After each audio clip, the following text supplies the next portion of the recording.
Hey guys, welcome back to our channel. In this tech tutorial video, we're going to teach you step by step how you can split issues or work items, as they're called nowadays, on Jira. So let us dive right into it. Head over to your Jira project and let me go with this one here for the sake of this tutorial. And let me also switch from the board or from the list view to the backlog view here to the right. If you don't see the backlog view, guys, simply enable it or add it to your navigation bar by clicking into that plus button here to the right and select backlog from that list here and confirm by clicking into add to navigation. That is going to enable the backlog view here. So guys, what you want to do is simply browse through that list of ongoing or completed work items in your project and hover your mouse over it, and here to the right you will see these three dots. So click into it and select split work item. That is going to open up that menu here. So you can split your issue or work item into separate steps.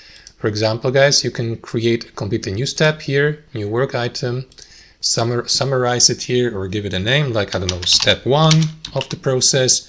Then you may add another step, step 2, and so on and so forth. And if you like, you can remove these steps and keep splitting your item by adding more steps.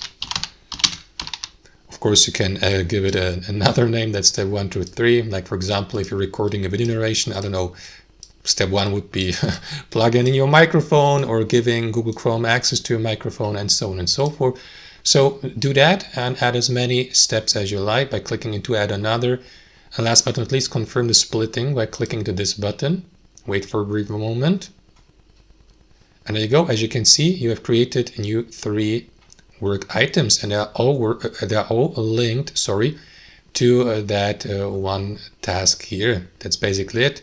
Now you can view them, of course, by clicking into this button, and basically you will see these splitted steps here, and that's it. That's how you do it. Let me clear the filter. That's how you do it, guys. Thanks for watching. Hope you enjoyed this video, got some value from it, and we'll see you next time on our channel.